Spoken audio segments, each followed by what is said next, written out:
Olá a todos, bem-vindos ao primeiro módulo do curso do projeto Life Invasar, sobre espécies exóticas invasoras. Neste módulo introdutório vamos começar por desenvolver os conceitos básicos em torno de espécies exóticas invasoras.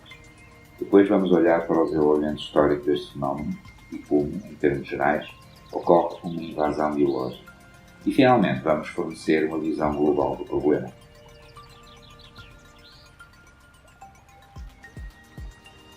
As espécies exóticas invasoras são hoje uma das principais ameaças à biodiversidade, juntamente com a destruição de habitat, a sobreexploração, a poluição e as alterações climáticas.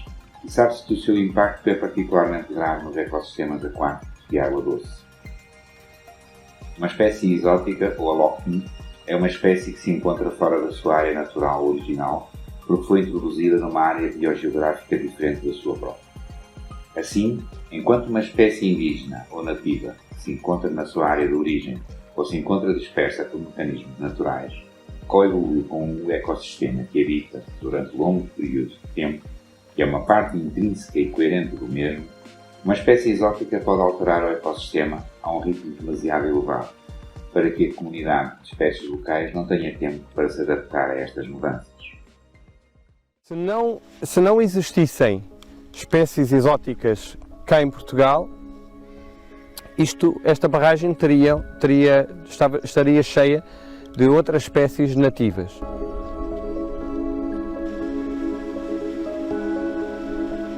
Há um efeito claro das espécies exóticas predadoras através da comida, não é? Através da sua predação.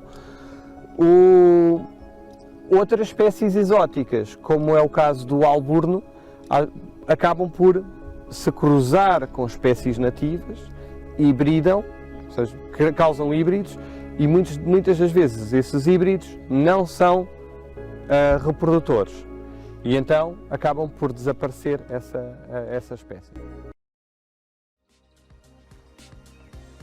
Por outro lado, uma espécie exótica invasora é uma espécie exótica cuja introdução ou propagação tenha sido comprovadamente ameaçada ou tenha um impacto adverso sobre a biodiversidade e os serviços ecossistémicos, sendo um agente de mudança e de ameaça à biodiversidade nativa.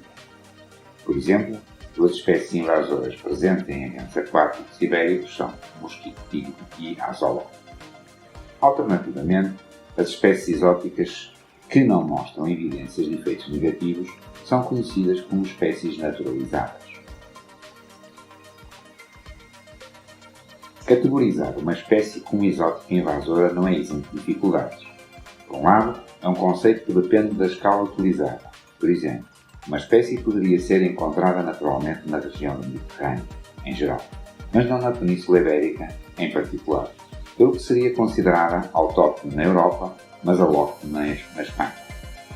As introduções dentro da mesma entidade política são chamadas translocações e são particularmente importantes nos ecossistemas de água doce do interior, pois são ambientes muito isolados, onde a dispersão natural é reduzida, exceto para as espécies migratórias. Embora não estejam listadas como espécies exóticas invasoras para fins legais, as espécies translocadas não estão isentas de risco. Um exemplo de translocação a nível ibérico é o da bogue do rio Júcar, pelo que foi introduzida na bacia do Júcar devido a transferências de água Tejo, Segura, e representa uma ameaça para as espécies nativas, loina ou madrilha do Júcar, devido a uma potencial hibridação entre as duas espécies. Outro exemplo é o rogue, que só é considerado nativo das bacias do Ebro e da Soa na Península Ibérica, mas que foi introduzido artificialmente em muitos ecossistemas ibéricos, como se pode ver no mapa acima.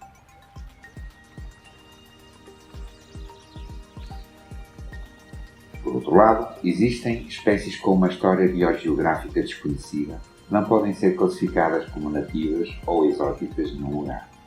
Estas são chamadas espécies criptogénicas e um exemplo paradigmático é o lagostim europeu. Segundo alguns grupos de pesquisa, esta espécie chegou à península no século XVI através da intervenção direta do rei Filipe II de Milão para a sua exploração e consumo. Parece não haver evidência direta da sua presença anterior e, até recentemente, as populações ibéricas eram consideradas como tendo uma variabilidade genética muito baixa, o que corresponderia a uma introdução recente. No entanto, estudos genéticos recentes encontraram uma maior variabilidade genética, o que torna impossível concluir se é uma espécie introduzida ou se foi dispersa naturalmente devido às alterações climáticas do Pleistoceno.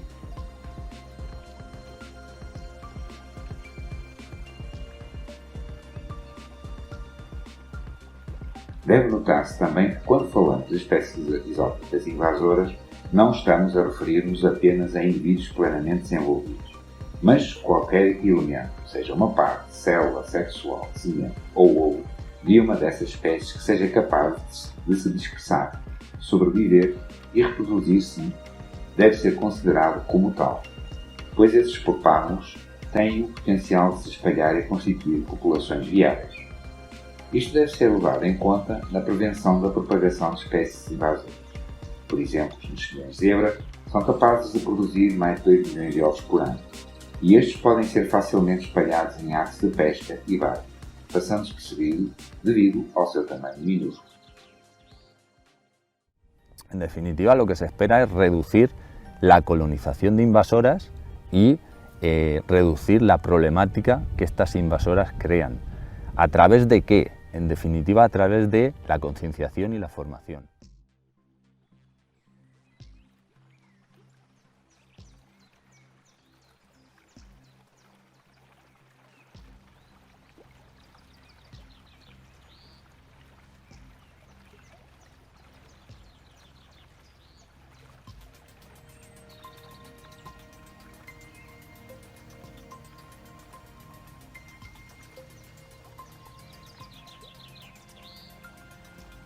Curso realizado no âmbito do projeto Life Invasacqua, com o apoio do programa LIFE da União Europeia.